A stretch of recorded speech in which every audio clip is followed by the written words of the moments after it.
Petrol bunk dealers కు oil marketing కంపెనీలు shock ఇచ్చాయి. మిడిల్ ఈస్ట్ టెన్షన్స్ తో క్రూడ్ ఆయిల్ సప్లైలో ఇబ్బందులు ఎదురవుతూ ఉండడంతో చమురు సంస్థలు కీలక నిర్ణయం తీసుకున్నాయి.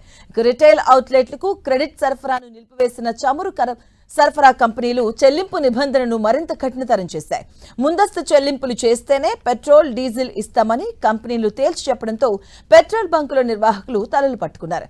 ముందస్తు చెల్లింపులు చేయాల్సిందేనని హెచ్పీసీఎల్ అలాగే బీపీసీఎల్ తేల్చి చెప్తూ ఉండగా 5 రోజుల రివాల్వింగ్ క్రెడిట్ పాలసీని ఐఓసీఎల్ నిలిపివేసింది. అంతర్జాతీయంగా ధరలు పెరిగినప్పటికీ దేశీయంగా రిటైల్ ధరలను పెంచకపోవడంతో చమురు సంస్థలపై ఆర్థిక భారం పెరిగింది.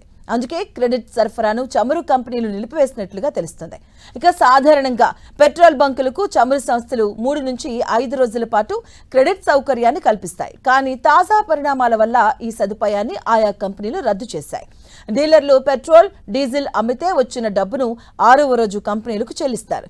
దీనినే రివాల్వింగ్ క్రెడిట్ అంటారు. ఇప్పుడు ఈ విధానానికి స్వస్తి పలికి క్యాష్ అండ్ క్వారీ పద్ధతిని అమలు చేస్తున్నారు. గత వారం నుంచే హెచ్పీసీఎల్, బీపీసీఎల్ క్రెడిట్ సౌకర్యాన్ని నిలిపివేయగా ఈ నెల 16 నుంచి ఐఓసీఎల్ కూడా ఈ నిర్ణయాన్ని అమల్లోకి తీసుకొచ్చింది. దీంతో పెట్రోల్ బంక్ నిర్వాహకులు ముందుగా డబ్బులు చెల్లిస్తేనే పెట్రోల్, డీజిల్ లోడ్లను పంపిస్తామని సంస్థలు స్పష్టం చేస్తున్నాయి. చమురు కంపెనీల తాజా నిర్ణయంతో పెట్రోల్ బంక్ నిర్వాహకులపై ఆర్థిక భారం పడబోతుంది. సాధారణంగా పెట్రోల్ లేదా డీజిల్ ట్యాంకర్ లోడ్ కావాలంటే 20 లక్షల నుంచి 25 లక్షల వరకు ఖర్చు అవుతుంది. గతంలో 3 నుంచి 5 రోజుల క్రెడిట్ ఉండడంతో పెట్రోల్, డీజిల్ అమ్మిన తర్వాత డబ్బులు కట్టేవారు. ఇప్పుడు ముందే అంత పెద్ద మొత్తంలో నగదు సర్దుబాటు చేయడం చిన్న గ్రామీణ ప్రాంత డీలర్లకు కష్టంగా మారింది. ముందస్తు చెల్లింపుల కోసం డీలర్లు అధిక వడ్డీ అప్పులు తెచ్చుకోవాల్సి వస్తుంది. ఇది వారి లాభాలను దెబ్బతీస్తుంది. డీలర్ల దగ్గర తగినంత నగదు లేకపోతే వారు ఆర్డర్లు పెట్టడం తగ్గిస్తారు. బంకుల్లో నిల్వలు అయిపోయినా అలాగే కొత్త లోడ్ తెచ్చుకోవడానికి డబ్బులు లేక బంకులను తాత్కాలికంగా మూసివేయాల్సిన పరిస్థితులు వస్తాయి. దీంతో ఆయా ప్రాంతాల్లో స్టాక్ కొరత ఏర్పడే ప్రమాదం ఉంది.